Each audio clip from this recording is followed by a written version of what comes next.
We kindly request everyone to return back to your seats to commence the afternoon session.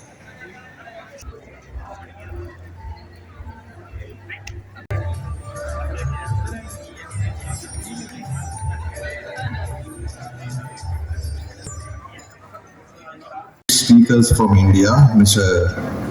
Ashok Malik, Ms. Samita Prakash, and Ms. Maria Shaki. Senior journalists, editors, media professionals, academics, students, ladies and gentlemen. Fest. I congratulate the Sri Lanka India Media Friendship Association for what it has achieved within just 2 years.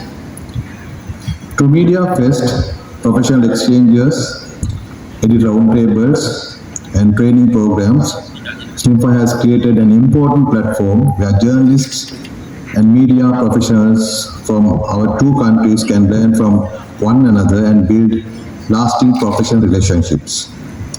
This year's theme, Staying Relevant in a Changing World, could not be more timely. The media industry is experiencing one of the greatest transformations in its history. Artificial intelligence is changing how news is produced. Social media has changed how people consume information. Audiences are no longer passive readers or viewers. They participate, question, verify, and even create news themselves. The speed of information has increased dramatically. Yet, one thing has not changed. People still search for one thing above everything else. That is the truth. Technology may change, platforms may change, business models may change, but the public expectation that journalism should be accurate, fair, independent, and accountable remains constant. In today's environment, where misinformation and disinformation can spread across the world within minutes, the responsibility of professional journalism becomes even greater. Credibility is no longer simply a professional value. It has become the greatest asset of every media institution. At the government responsible for mass media, we firmly believe that a strong democracy requires a responsible, independent, and professional media sector. Our responsibility as government is not to tell journalists what to report. Our responsibility is to create an environment where quality journalism can thrive, where media professionals can work safely, where innovation is encouraged, and where freedom is matched with responsibility. We also recognize that digital transformation presents both opportunities as well as challenges.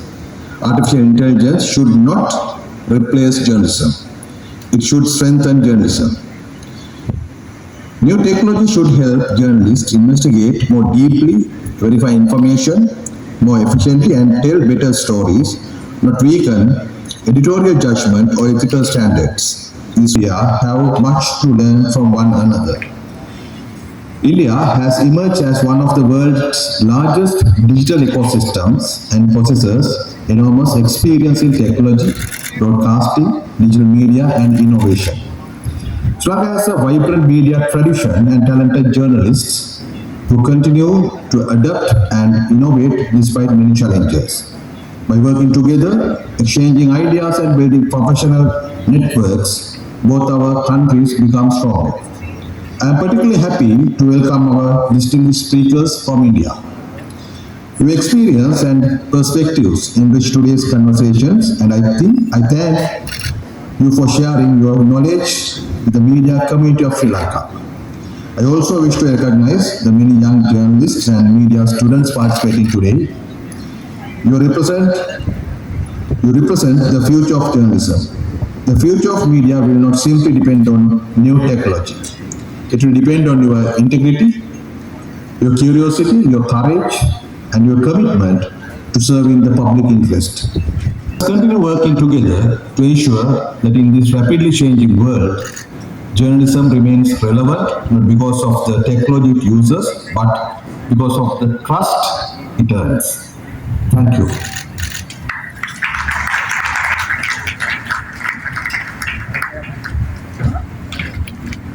Thank you. In which people like Mr. Santosh Hadu, and academia, which is far removed from policy but is more theoretical. So, being in journalism gives you a bit of a halfway house to dabble, to write about, to be at the edges of foreign policy, domestic policy, economic policy, and so on. A third motivation, increasingly seen in recent years, especially with the advent of television and digital media, is the celebrity aspect of journalism. So the glamour of TV as opposed to the grunt work of being a reporter.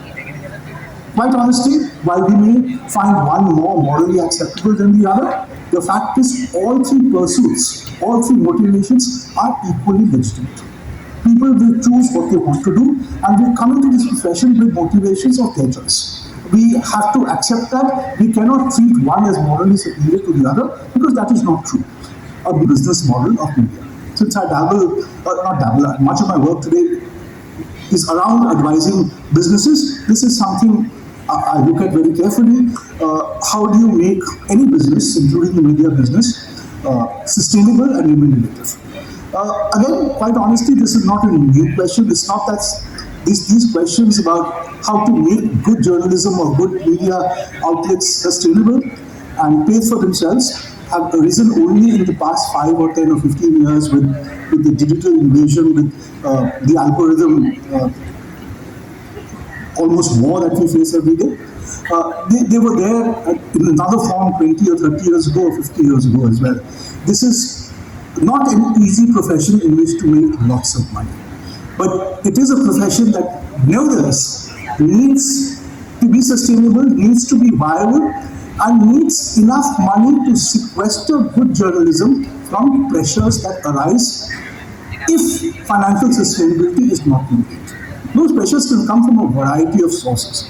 They can come from governments, they can come from society, they can come from business. So it is important to find a model that works. So US people don't pay for editorial. Again, not new. This was as true 30 years ago. Many years ago, I worked for a news magazine called India Today. To produce that news magazine took 100 rupees each issue, each individual magazine. We sold it for 15 rupees. That 85 rupees were being subsidized by ads. And obviously, if the subscriber paid 105 rupees and we made a profit of 5 rupees, we produced a much better product. But because advertising came in, it led to compromises. Inevitably it does. So this model of an ad-based model and a model where subscribers don't pay or don't see value in paying has led to problems over the years, and it has only been accentuated by the arrival of that drug called free content, thanks to the internet. And once people have got hooked onto free content, which is of a varying nature, they will have even less interest in actually paying for content. So while we may tell ourselves that there is a discerning subscriber out there who will pay for content, believe me, even in so-called mature media markets, that is becoming difficult. And that is not a model which we can really hope for going forward. We have to find some alternative. Yes, there will be niche media products that subscribers will pay for, maybe science journalism, maybe business journalism of a high order with niche audiences, but broad audiences are not going to pay. Opposed to how environment is in general. So let me ask this from you, Ashok. You've observed the evolution of journalism and how the world's most competitive media markets have reacted to this. So let me ask you, looking at the industry today, what do you believe separates those media organizations that are simply reacting to this disruption? And what is different about them from those who are truly reinventing themselves to adapt to this change?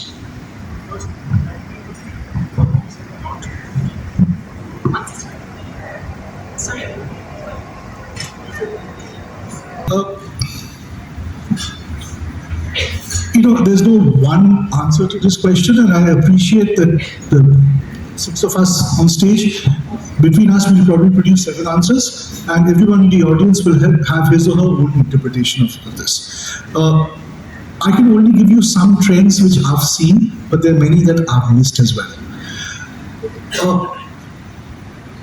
One, the simplest, most basic change in this time of 24/7 digital bombardment and information overdose is that we no longer wait for the traditional media to give us basic information. That basic information is in your face anyway. It's coming to you before your news outlet can sometimes even react. It is being provided to you directly by governments, by political decision makers, by business decision makers who are reaching out directly. It could be on a social media feed, it could be on your phone, it could be in the form of a mass text message to give you the basic information for which you waited for the traditional media to be able to provide. So, what does a media company do? Forget the technology, forget how it embraces AI or how it embraces AI. At its essence, the media company or the newspaper or the television channel or the digital platform has to move from just giving the news to interpreting the news. By interpreting the news, I don't necessarily mean politically colored commentary that this is good or this is bad. You can have your views on that. You can be right of center, left of center. That's fine. That's a legitimate position for a journalist or a media outlet. Otherwise, you're transparent about it.